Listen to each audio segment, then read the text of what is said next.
бочаҷон, илтимос, фақат шумо наброед, ки ман шуморо набинам. Ман гуфтам, ки майлаш, ман намебарам, ман ба ҷо мешавам. У нее были очень яркие впечатления именно о своих тренировках. И она всегда, приходя домой, всем рассказывала, как интересно прошла ее тренировка, что нового она узнала, чему новому она научилась. Сабаби тез воричидан ба варзиш, ба фикри ман ин оила ҳаст.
дар рӯзгори муосир ки варзиш ба як фарҳанг ва омили пешрафти ҷомеа табдил ёфтааст, духтарони тоҷик бо иродаи қавӣ ва меҳнати пайваста тавонистанд исбот намоянд, ки қуллаи комёбӣ танҳо аз они онҳост, ки ба худ бовар доранд.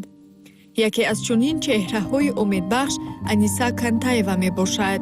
мавсуф варзишгари касбӣ ва узви дастаи мунтахаби ҷумҳурии Тоҷикистон аз намуди теквандо ВТФ мебошад. аз хурдии ӯ тамоми вақт ва нерӯи худро ба ин намуди варзиш бахшида, зиёда аз 10 сол ин роҳро бо саъю талош идома дода истодааст.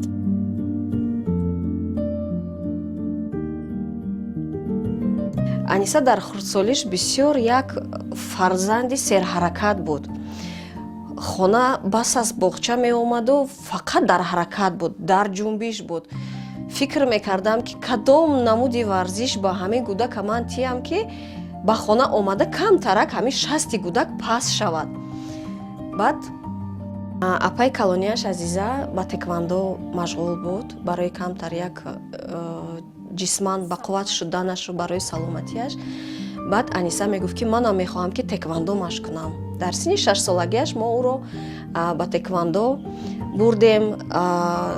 дар таҳти назорати Қармишев Ҷаҳонзеб машқро сар мекунад. мин баъд ба Холов Баҳром, мураббии Федератсияи теквандои Ҷумҳурии Тоҷикистон мегузарад ва дар синни 9 солагиаш ба фикрам таҳти назорати мураббии Фозилов Далер то ҳол машғулиятҳои худро давом дорад. Первый раз я пошла на тэквондо. Я увидела, как моя сестра занималась раньше. Мы пошли на тренировку к сестре. Я увидела, мне очень понравилось. Мне очень понравился этот спорт. Я захотела тоже заниматься и сказала об этом своим родителям. И так они меня отдали на тэквондо. Когда я первый раз зашла в зал, у меня было очень большое волнение. Увидеть столько много детей своего возраста. Там было очень мало девочек. Больше тренировались мальчики. Тренировки были сложные, конечно же, в первый раз, особенно для девочки в тэквондо. Но постепенно они становились все интереснее и легче. Я начала раньше нее заниматься. И увидев то, как я тренируюсь, она проявила к этому интерес и захотела тоже попробовать. Через какой-то промежуток времени она тоже начала заниматься, но первое время мы занимались у разных тренеров.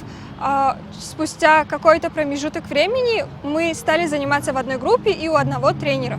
Я думаю, что особо каких-то проблем с тренировками у нее не было, так как ей это очень нравилось. Она с удовольствием ходила на каждую свою тренировку. У нее были очень яркие впечатления именно о своих тренировках. И она всегда, приходя домой, всем рассказывала, как интересно прошла ее тренировка, что нового она узнала, чему новому она научилась. наздикони аниса дар ҳар қадам пуштибони ӯ мебошанд. модар бо меҳру муҳаббат ӯро дастгирӣ мекунаду апаш бошад бо ҳамоҳангӣ ва маслиҳатҳо ҳамеша бо ӯ ҳастанд. ин муҳити хонаводагӣ ба аниса нерӯи рӯҳӣ мебахшад ва ба ӯ кӯмак мекунад ки ҳатто дар лаҳзаҳои душвор қадамҳои устувор бигирад.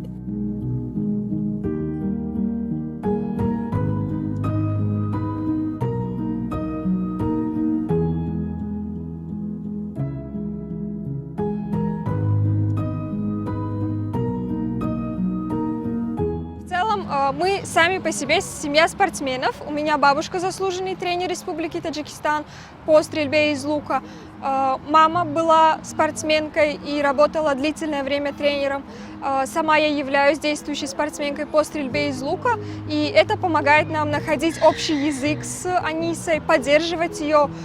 И учитывая то, что мы с ней какой-то промежуток времени вместе занимались, нам более легче найти общий язык и поддерживать друг друга. сабаби ворид шудани Аниса Кантаева ба теквандо бибияш шуд. Бибияш ки устоди ман мебошад ва мураббии шоистаи ҷумҳурии Тоҷикистон оид ба камонварӣ аст. Алиева Мағфират мебошад. Ҳамон кас гуфт ки далерҷон, ман мехоҳам ки навераамро ба ту биёраму ва ту навераи моро тарбия кунӣ. Ҳамчун мо шуморо тарбия кардем, ту акл наверои моро тарбия мекунӣ. ҳамин сабаб шуд ки Аниса ба варзиши теквандо шурӯъ кард ва тавонист ки дар муддати кӯтоҳ дар байни 2 сол тавонист ки то мусобиқаҳои байналмилалӣ равад ва дар мусобиқаҳои байналмилалӣ натиҷаҳои хуб биёрад.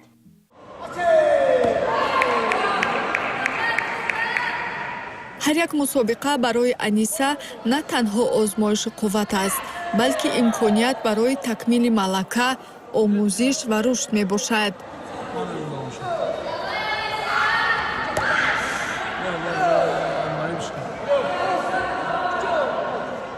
ҳунарнамоии Кантаева Аниса дар мусобиқаҳои байналмилалӣ хело хуб мебошад, барои ки Аниса хелоам варзишгари дорои пурмалака аст. Дар байни мураббиён мегӯянд, варзишгарон мегӯянд, дорои техникаи хеле хуб мебошад. В 2025 году я участвовала на крупных соревнованиях, такие как чемпионат Азии, Азиатские игры. В 2026 году я участвовала на чемпионате мира. Они сыграли очень большую роль в моей карьере. Первое время, когда я еще занималась с ней, мы участвовали, были на соревнованиях вместе. Мы всей командой собирались, болели за нее, поддерживали ее. И ей это очень помогало. Когда мы болели всей командой, то есть я была частью этой команды, и она не особо как-то выделяла меня из команды. А когда мы с мамой отдельно стояли и болели за нее, то это было уже для нее как-то волнительно, и она испытывала какой-то стресс и не могла нормально выходить на ринг. дар мусобиқаҳо фақат ман унро ҳамроҳӣ мекардам. Мерафтам, телефон дар дастам, мехостам ки ҳар як рақобати онро сабт кунам. Лекин Аниса ҳама вақт медид ки ман бо телефон истода онро сабт карда истодаам, худашро гум мекард. ҳама хел ҳол рафта рафта як рӯз мешавад ки дар мусобиқаи он ман наметавонам иштирок карда. ва ҳамон рӯз занг мезанам мураббиашро, мепурсам ки далер Аниса чӣ хел баромад кард. Далер ба ман мегӯяд ки майрам, дигар ман туро набинам дар мусобиқаҳо. Чӣ хеле ки Аниса дар мусобиқа бе ту худашро нишон дод, ана ҳаминро ман интизор будам.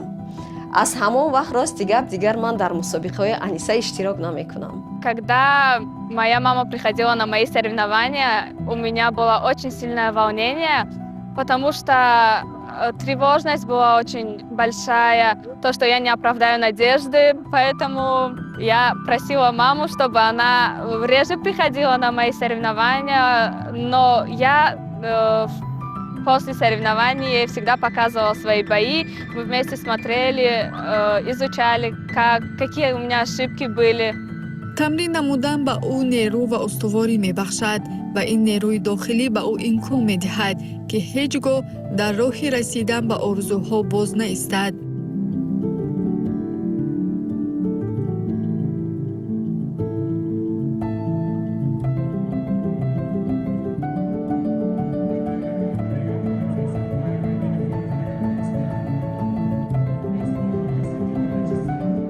муҳимтарин мусобиқаи ки Аниса ҳамчун яке аз намояндаи ҷумҳурии Тоҷикистон дар он иштирок намуд, ин бозиҳои Осиё мебошад. мусобиқа бо иштироки варзишгарони кишварҳои гуногуни қитъа доир шуда, сатҳи рақобат дар он хеле баланд буд. дар даври худ Аниса бо рақиби таҷрибадор қувваозмоӣ кард. бо вуҷуди омодагии пешакӣ ва риояи қоидаҳои муқарраршуда, ӯ натавонист ба марҳилаи минбаъда роҳ ёбад ва аз идомаи мусобиқа боз монд. ҳатто вақте дар бозиҳои Осиё ба натиҷаи дилхоҳ нарасид, ин маҳз таҷрибае гардид, ки ӯро қавитар кард, чун варзишгар бо шикаст зиндагӣ намекунад, ӯ аз шикаст нерӯ мегирад.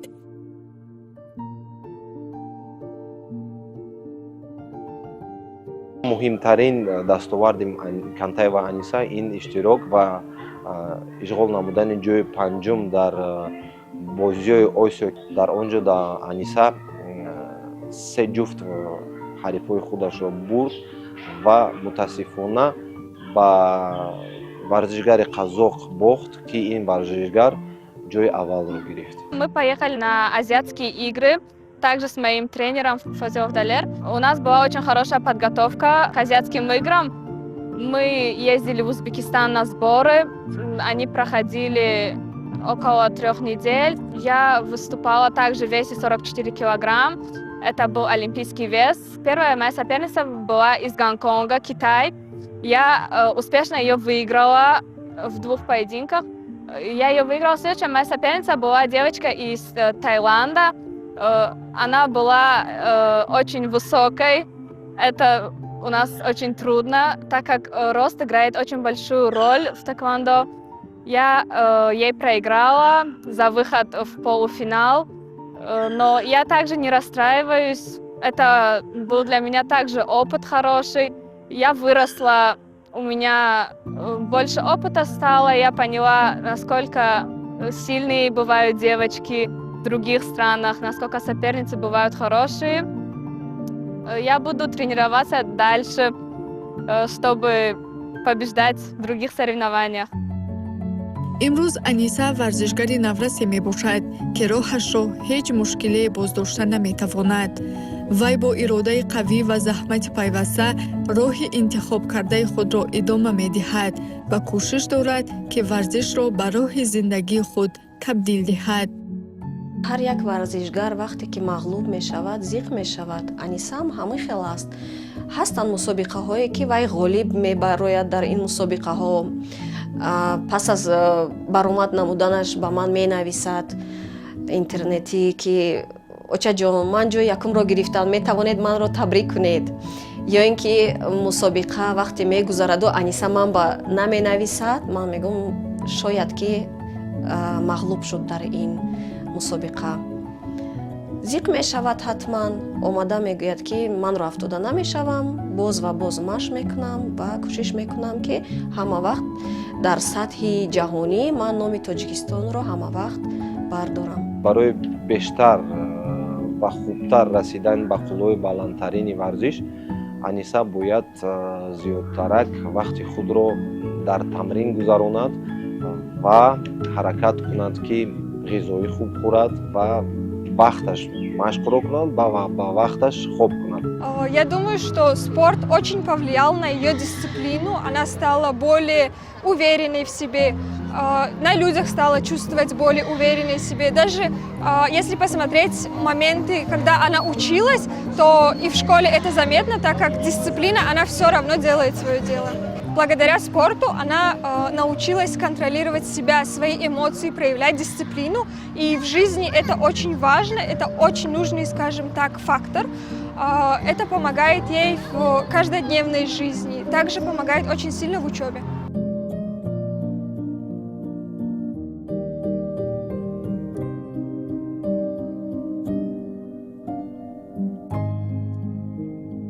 дар гулгаштҳои зебои душанбе Аниса лаҳзаи таваққуф намуда ба худ иҷозат медиҳад, то оромиро эҳсос кунад ва сипоси қалбашро ба ин фазои амн ва муҳити солиму мутамаддин иброз намояд.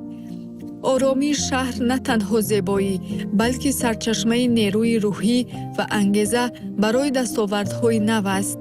зеро ин осоиштагӣ, ки ба ҷавондухтарон имкони рушд ва муаррифии худ дар сатҳи байналмилалӣ медиҳад, барои ӯ арзиши бузург дорад.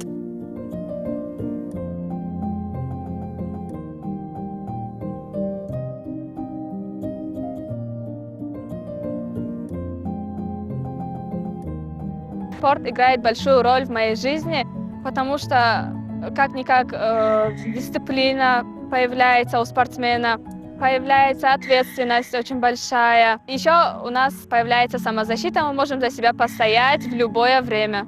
оҳиста оҳиста Аниса зина ба зина маҳорати худро баланд бардошта истодааст. ҳама вақт мо бо мураббияш дар алоқа ҳастем, мепурсам ки далер натиҷаҳои Аниса чӣ хел. Далерам мегӯяд он чизе ки ман аз ӯ мехоҳам карда истодааст. майда майда мо сатҳи ҷаҳонию сатҳи байналмилалӣ баромада меистем. Аниса яке аз он духтарони ҷасурест, ки бо сари баланд ба оянда менигарад, зеро нокомӣ барои ӯ поён нест, балки оғози марҳилаи нави рушд мебошад. ӯ духтари меҳнатдӯсту матин аст, ки ҳадафҳоро танҳо бо ғайрат ва иродаи устувор ба даст овардааст. иштирок дар ҳар як мусобиқаҳои сатҳи қитъавӣ ба такмил додани маҳорати техникӣ, баланд бардоштани таҷриба ва омодагии равонии варзишгар мусоидат мекунад.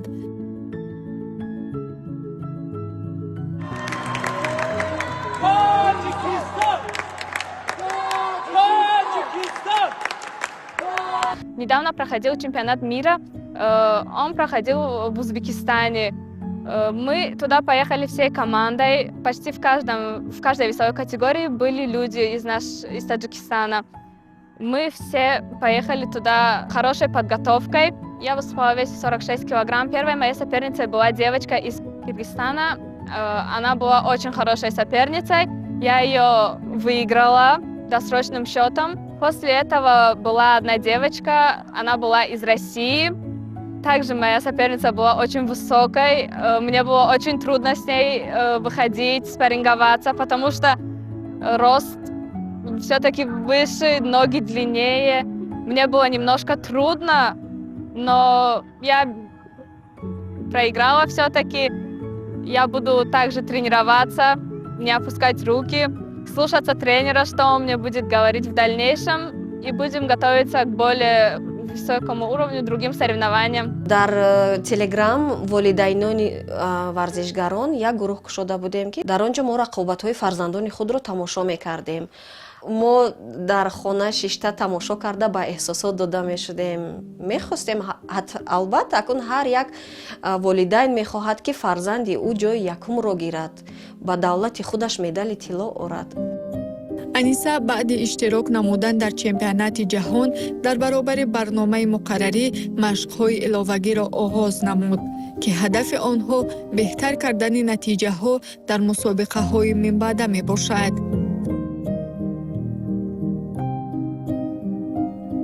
В дальнейшем наши цели Олимпиада, конечно же, мы будем готовиться к ней, будем надеяться, что я также буду хорошо выступать на других соревнованиях.